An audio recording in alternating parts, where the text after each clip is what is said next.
Bonjour, nous revoilà aujourd'hui donc sur ce thème de la veille opérationnelle, toujours dans le cadre de la gestion de projet. Nous allons aborder donc un nouveau chapitre. Nous sommes au chapitre 7, identifier les besoins d'information. On a vu que ce chapitre allait se dérouler en 6 points. On a vu la fois dernière le premier point donc sur les besoins d'information dans le cadre d'un projet. On va donc s'attarder aujourd'hui au second, à savoir la collecte d'informations en interne. Alors, collecte d'informations en interne, ça suppose, encore une fois, que l'on va rechercher les informations. Donc ça, j'ai fait le cours la fois dernière. On a bien distingué ce qu'était l'information de la donnée et ce que l'on pouvait en faire, les qualités, les attributs de l'information. Maintenant, donc, on va s'attarder sur la recherche de cette information en interne, donc au sein de l'entreprise, ce qui suppose donc un nouveau chapitre, ce sera le suivant, concernant la recherche d'informations en externe, essentiellement donc sur Internet avec les différents moteurs de recherche. Donc en interne, on va distinguer deux grandes parties. La première partie, donc une partie sur ce que l'on appelle les SGBD, à savoir les systèmes de gestion de bases de données. Qu'est-ce que c'est, qu'est-ce que ça signifie, quels sont les principaux SGBD, et une seconde partie sur les requêtes. Là encore une fois, on s'attardera sur l'une d'entre elles, notamment via un logiciel de base de données, à savoir Access. On débute tout de suite. Donc la collecte d'informations en interne. Première chose, on dit que lors d'une recherche d'informations, le premier travail consiste bien souvent à collecter des données qui soient accessibles depuis l'entreprise et généralement stockées dans des bases de données. Ça signifie quoi? Ça signifie tout simplement que dans n'importe quelle entreprise, les informations sont stockées dans les ordinateurs. Ça, c'est une première chose, mais à l'intérieur de l'ordinateur, dans un logiciel, ce que l'on appelle souvent un logiciel de base de données. Alors, qu'est-ce que c'est que ce logiciel de base de données? D'abord, donc dans un premier point, les systèmes de gestion de base de données avec d'abord les données et les bases de données. Alors, la donnée, on a vu ce que c'était. On a vu que c'était donc l'identité de la base plutôt de l'information. Donc la donnée, ce qu'on appelle aussi data, et data c'est vraiment le terme en vogue de nos jours. Donc une donnée, on vous dit que c'est un élément qui est transmis à l'ordinateur afin d'être traité dans une application. L'élément sous forme de texte, sous forme d'image, nous on va se borner essentiellement au texte, mais d'autres formes en tout cas de données, de data existent. Premier exemple donc d'une donnée, à savoir Martin, là en l'occurrence Martin étant le nom d'un client. Ces données vont être regroupées ensemble, plusieurs, et ce regroupement donnera lieu à la naissance d'une base de données. Alors une base de données, vous avez un exemple, par exemple la liste des noms et des adresses de l'ensemble des clients d'une entreprise. Alors c'est tout simplement l'équivalent d'un tableau que l'on pourrait avoir aussi bien sous un traitement de texte qu'un tableur en logiciel de base de données spécifique, donc on va y venir juste après. Et à l'intérieur de ce tableau figurent donc différents titres de colonnes que nous appellerons des champs. Et ces champs étant remplis, donc on aura finalement toute une liste. En l'occurrence, si je me réfère à l'exemple qui est cité, donc on aura la liste de l'ensemble des clients de l'entreprise. Voilà, je ne m'attarde pas trop, on va venir un petit peu plus en détail après sur ce qu'est une base de données. Deuxième point, le rôle des systèmes de gestion de base de données dans l'entreprise. Alors, un SGBD, on vous dit, ça permet de classer les données dans une base afin de faciliter leur collecte. Alors, c'est à la fois la collecte, mais c'est surtout la deuxième option, celle qui va nous intéresser davantage, à savoir la recherche d'informations. Avoir des clients, oui, les stocker, certes, retrouver les informations qui nous intéressent concernant ces clients, c'est quand même franchement plus intéressant. Donc on vous dit, selon sa taille, l'entreprise utilisera des systèmes qui sont plus ou moins lourds. Une petite entreprise utilisera des logiciels basiques, des logiciels simples parce que peu coûteux, voire même gratuits. Une entreprise de taille importante gérant des centaines de salariés avec des fournisseurs et des clients en veux-tu, en voilà. Dans ce cas, donc, on aura affaire à des logiciels beaucoup plus lourds, des logiciels qui vont gérer une multitude de données. Je pense notamment à un logiciel qui s'intitule SAP, qui sert à la fois à gérer des applications dans une entreprise, mais aussi à gérer des bases de données dans l'entreprise. Donc première distinction à faire, on va distinguer, on vous dit les SGBD des SGBD-R. Alors le fameux R signifie relationnel. Qu'est-ce donc que cette relation? On y vient juste après, lorsque l'on va voir les requêtes. Cette relation consiste tout simplement à mettre en lien deux bases de données, voire même plutôt deux tables dans une base de données. Je m'expliquerai donc d'ici quelques secondes. Dans un SGBD, on vous dit les données sont regroupées dans un seul et même ensemble. Exemple, on dit un tableau, d'où la référence que j'ai faite tout à l'heure au tableau sous Word ou au tableau sous Excel. Donc traitement de texte ou tableur. La base de données se constituant par l'ajout d'informations dans un traitement de texte ou un tableur. Donc là, ce sont les deux composantes, les deux logiciels que j'ai évoqués. Dans un SGBD-R, donc ça c'était un SGBD, donc juste une somme d'informations dans un tableau. Dans un SGBD-R, les données, on vous dit, sont réparties dans différentes tables. Une table étant un tableau. Ça c'est pour le vocabulaire. Ces tableaux donc sont reliés, donc ces tables sont reliées entre elles. C'est ce qu'on appellera une jointure, et on va y revenir encore une fois un petit peu plus tard. Cette structuration de l'information, on vous dit indispensable pour des bases importantes, va faciliter l'accès aux informations. Et il existe en l'occurrence une vingtaine de SGBDR sur le marché. Alors là, je n'ai mis que les noms qui sont éventuellement les plus évocateurs, donc Oracle, donc pour l'une des sociétés les plus connues, Microsoft en deuxième société avec son langage SQL Server notamment, et une application de base de données, en l'occurrence Access. Et MySQL, si on veut essayer de dériver vers des applications gratuites. Alors je vous ai promis une petite vérification, la voilà. Ici donc j'ai créé sous Access, donc je me suis pris un petit peu en avance, mais j'ai créé sous Access une base de données. Dans cette base de données, j'ai mis ici, vous voyez, article, c'est ce que l'on appelle une table. Je vous ai dit que c'était un tableau. En l'occurrence, j'ouvre cette base de données, j'ouvre cette table, et là je m'aperçois que j'ai différents articles, donc différentes désignations, leurs références, leur description, leur contenance, ainsi que le nom du fournisseur qui vend cet article avec leur prix derrière. Donc ça c'est une première table.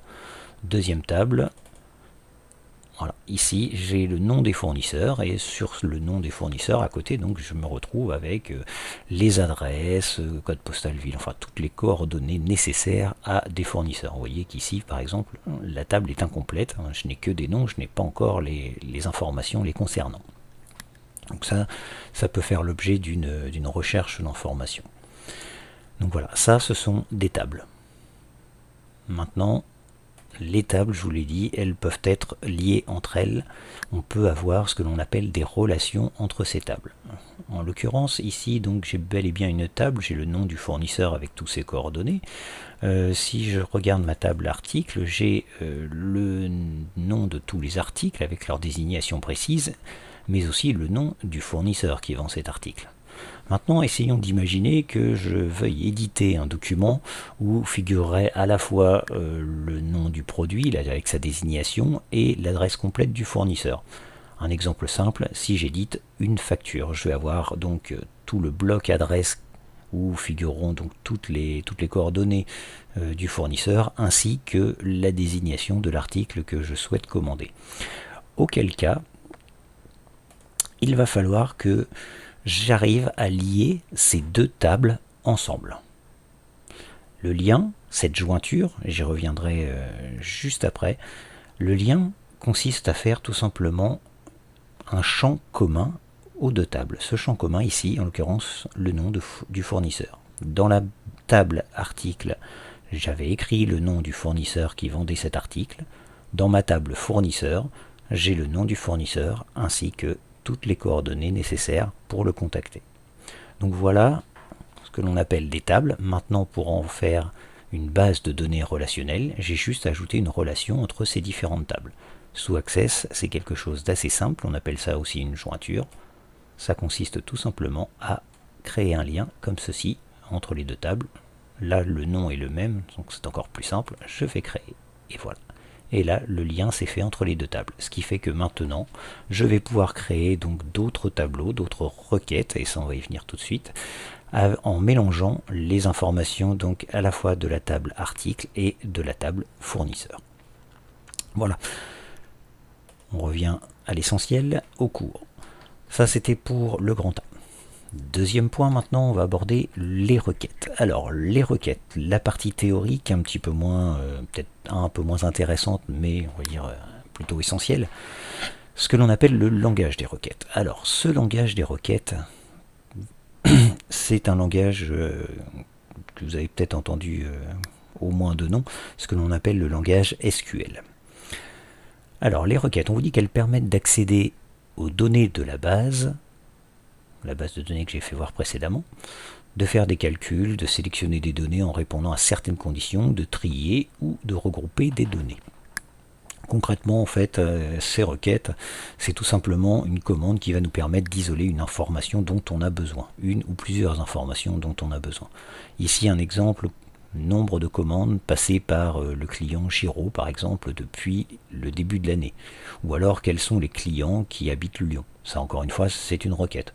On pourrait avoir d'autres requêtes, notamment sur une base de données concernant le personnel, si l'on souhaite savoir quel est le personnel qui arrive ou qui approche donc de la retraite, thème d'actualité, à savoir donc quel est le personnel qui est entre 55 et 60 ans dans ces eaux-là en tout cas. Donc on ferait une requête, autrement dit une commande qui nous permettrait d'isoler ces personnes. Donc selon le système de gestion utilisé par l'entreprise, on dit que les requêtes ne seront pas formulées de la même manière. Il existe donc plusieurs langages de requêtes, le plus connu étant donc le langage SQL. C'est vraiment le langage on va dire informatique requis pour les requêtes. C'est vraiment quelque chose de très très uniforme. Donc ce langage normalisé, on dit qu'il est reconnu par la majorité des SGBDR, le R étant pour relationnel, je le rappelle. Deuxième point, donc les opérateurs d'interrogation. Ensuite, on passera donc à l'exemple. Donc, les requêtes mettent en jeu des opérateurs relationnels, ce que j'ai évoqué, le lien entre deux champs dans deux tables différentes, qui vont permettre de sélectionner dans une base de données uniquement les données utiles au projet. Alors le projet ici, là c'est un bien grand mot, nous ce sera une requête essentiellement à titre informatif, néanmoins on peut transposer ça à beaucoup d'autres points.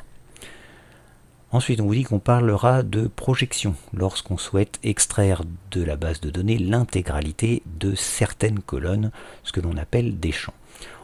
Exemple, on vous dit dans une base de données client le nom de tous les clients de l'entreprise. Alors on va essayer de voir ce que ça donne dans la réalité. Ici donc créer une requête, il suffit d'aller ici, on va créer une requête, voyez, créer, je vais le faire, donc ça je ferme ce champ là, bien purger un petit peu l'interface. Donc je crée une requête, je vais sur création de requête, je suis sous Access, c'est logiciel facile. Requête, j'utilise par exemple le fournisseur, hop. Voilà, je me retrouve avec la table fournisseur avec tous les champs fournisseurs. En l'occurrence, je veux ressortir, on a dit tout à l'heure dans l'énoncé, toute ma base de données fournisseurs, mais je n'ai pas forcément besoin de la totalité des champs. Auquel cas, je sélectionne les champs qui m'intéressent, code postal, ville par exemple, admettons que ce soit pour faire un mailing, je n'ai pas besoin d'autre chose, et je les fais glisser dans ma base de données. Donc voilà, ici j'ai une future requête avec la totalité des champs qui m'intéressent. Nom du fournisseur, adresse, code postal, ville. Si je veux voir maintenant ce que ça donne, je fais exécuter et je me retrouve avec donc toutes les coordonnées des fournisseurs que j'avais sollicité juste avant. Donc là j'ai bel et bien tous les noms de mes fournisseurs, c'est ce que l'on appelle une projection. Je reviens sur le cours, vous allez voir, hop. Ici, voilà, projection, donc exemple la base de données client, donc le nom de tous les clients de l'entreprise. Deuxième point, on va parler cette fois de sélection outil lorsque l'on souhaite extraire de la base l'intégralité de certaines lignes. La jointure, elle s'affiche toute seule, hein, c'est le lien qui a été fait entre les deux tables. Donc la sélection, extraire de la base de données l'intégralité de certaines lignes. Je reprends mon exemple, ma base de données actuelle, donc sous Access. Ici, donc, j'ai plusieurs clients, plusieurs fournisseurs, autant pour moi. Admettons que je veuille non pas retenir tous les fournisseurs, mais j'ai besoin de contacter très précisément l'un des fournisseurs. Auquel cas, je vais reprendre par exemple cette requête. Ici, donc, je vais prendre quelque chose de simple. Je vais prendre par exemple, vous voyez, Alibio. Comme ça, on voit tout de suite la réponse que l'on doit avoir. Je me mets donc sur affichage, le nom du fournisseur, le critère, autrement dit ma question, mes critères de sélection. En l'occurrence, je veux un fournisseur qui s'appelle Alibio. Donc j'écris Alibio dans ma requête, ici, dans les critères. Ensuite, je n'ai plus qu'à faire exécuter. Et là, je me retrouve avec Alibio, l'adresse. Alors évidemment, j'ai choisi un nom allemand, donc je ne prononcerai pas pour éviter de choquer les germanistes, avec un code postal et une ville. Voilà, ici, je viens de faire une requête. Cette requête, donc, elle concerne l'intégralité d'un champ concernant une entreprise, et je n'ai pas la totalité d'une entreprise, et c'est donc ce que l'on appelle une sélection. Donc la projection, c'est l'ensemble de la base, l'ensemble par exemple des fournisseurs. La sélection, c'est quand il n'y a qu'un seul fournisseur, par exemple. Et enfin, si j'en reviens au cours pour le conclure, donc on vous dit que la jointure est nécessaire lorsque l'on souhaite extraire et regrouper des informations en provenance de plusieurs tables. Alors, information en provenance de plusieurs tables, dans quel cas peut-on avoir affaire à ce genre d'informations? On va faire quelque chose encore une fois de simple. Donc là, cette fois, je n'enregistre pas. Ici, j'ai d'ores et déjà créé une requête, pour prendre un petit peu d'avance. Hop, voilà, la requête, c'est une requête, donc liste produits fournisseurs, je l'ai testé. Voilà, c'est ça. En l'occurrence, j'ai repris ma table fournisseur, j'ai repris ma table article, j'ai gardé le lien relationnel entre le nom du fournisseur de chaque table. Ensuite, je n'ai plus qu'à tester cette requête. En l'occurrence, si je veux, vous voyez ici il y a deux termes, dentifrice, basilic, parce que ce sont des termes qui figurent déjà dans la table. Si par exemple je voulais avoir tous les fournisseurs de dentifrice, c'est très très simple. Je refais exactement comme j'ai fait tout à l'heure sur la requête. Je tape donc ici dentifrice parce que c'est ce que je veux avoir. Je ne veux rien d'autre. Je tape exécuter et là j'ai tous les dentifrices possibles. En l'occurrence, j'ai toutes les descriptions, mais si je vais un petit peu plus loin, je m'aperçois que j'ai aussi les coordonnées du vendeur. Bon, là, en l'occurrence, ici, c'est le même vendeur qui fournit tous les dentifrices. Donc, c'est pas forcément très parlant. Néanmoins, ça fonctionne très très bien. Vous voyez, ici, je veux du dentifrice, je mets dentifrice. Après, voilà, je vais essayer de refaire quelque chose en direct. Donc je retourne sur la table article. Voilà, je sais pas ce que je peux vous dire. Vous voyez qu'elle voulait quelque chose, par exemple, vous saviez qu'il y avait un produit avec la camomille. On va faire simple. Hop, donc camomille. Hop, je vais même le copier. Voilà.